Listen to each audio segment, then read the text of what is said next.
proud citizens of our country, and we are leading the rest of the countries. So this is the dream of our ancestors, freedom fighters, for which they were all fighting. So we have to proud of my country and what all given to the other countries and what all can be got from other countries to develop my country. So in the scenario, so we have to thank our previous generation, we have to protect the present generation, and we have to preserve this land and globe for the future generation.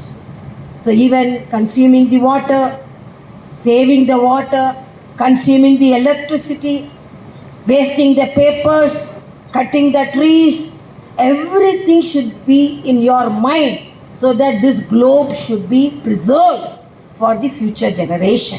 So that mindset should be with us. So let us all celebrate the G20 presidency.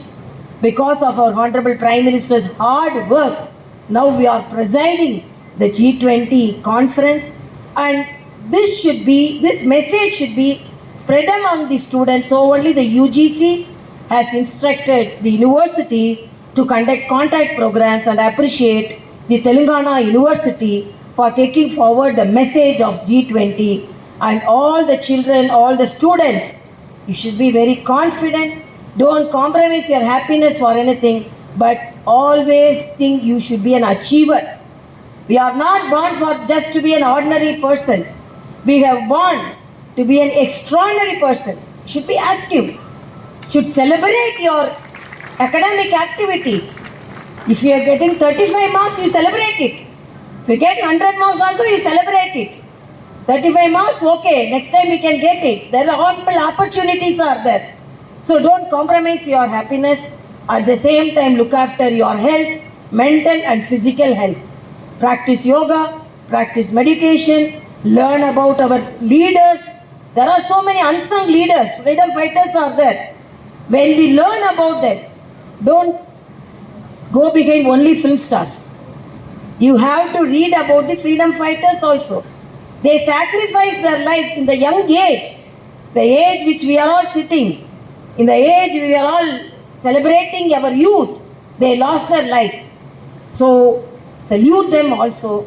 So be happy at the same time, be courageous at the same time, be committed to your country so that you can achieve greater things. Thank you so much.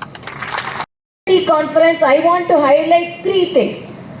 One, we have to thank our elder generation for giving us such a valuable country, and we have to protect the present generation. So we are moving towards the 3rd economy from 5th economy, and we have to work for the future generation. So we have to protect this Mother Earth. So only Prime Minister has given one earth, one family, one future. Because the pandemic has taught us a lesson that we cannot see a country isolated. Our Vasudhaiva Kudumbakam, our elders already taught a lesson. But after this pandemic, because we exchange the vaccinations, we exchange the medicines, we exchange the protocols, we exchange the medical professionals, so we help each one of us so that we thought the world is one. So when the world is one, India is leading. Why I am telling we have to thank our elders? Because of the freedom struggle, they have given this valuable country. And after that, our Honorable Prime Minister, what all the noble things in our country, he has extended it to the rest of the world. For example, yoga. Yoga is a great art of an Indian art. June 21st, after UN resolution, we have given the art to other countries. Even more than 191 countries celebrated this International Yoga Day. So why I am telling the art of India has spread to the rest of the nation, internation. And millets now, with the request of our Honorable Prime Minister, 2023 is declared as the International Year of Millets. You can see what is the beauty of millet. Millets, power, energy, power-packed cereals. If we take millets, there won't be any vitamin deficiency, there won't be any malnourishment, there won't be any anemia. World Health Organization predicts more than 65% of Indian women are anemic because we are not taking the correct food. There was a survey, I have to tell the youngsters, there was a survey. Some of the surveying personnel went and opened the tiffin box of our children in Telangana. It happened in Hyderabad. That survey happened in Hyderabad. More than 70 to 75% of the tiffin boxes had chips, burgers, bread and jam. Nothing had no tiffin box. No tiffin box means majority of the tiffin box did not have the traditional food. At this G20, our Honorable Prime Minister was very particular. The potential of the millets should be learned by us and should be spread to the rest of the world. And these millets, as I said, if it is consumed, it will abolish the malnourishment. We have to protect the present generation, future generation. We have to prevent the climatic change. And what all we have to do? We have to keep our surrounding clean. I request the students, you have to keep your surroundings clean. Green also. So green energy. Please make, where all the vacant lands in the university, plant trees and first make the university as green university. That is my request, and clean university.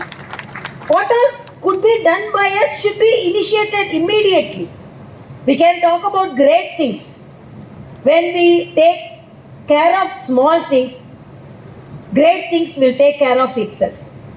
And be self-confident. Unless we are courageous and we are confident, we cannot lead our institution. We cannot lead our country. It is very, very disheartening. I don't know exactly the cause, but disheartening to hear the news of ragging yet in some of the institutions. We have come here to read, study.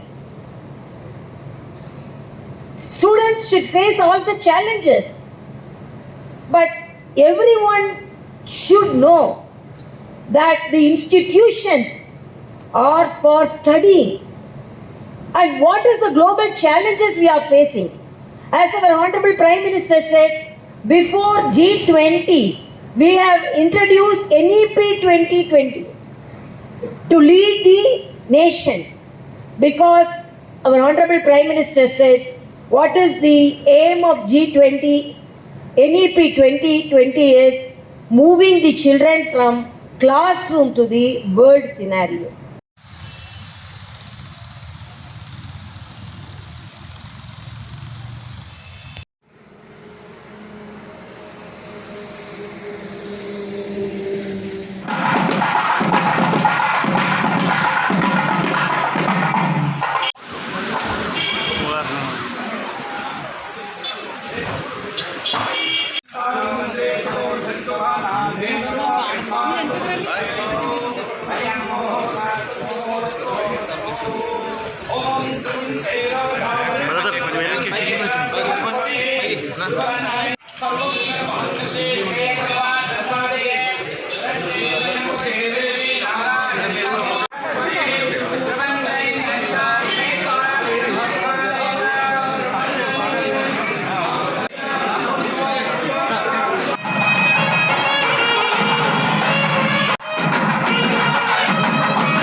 మరి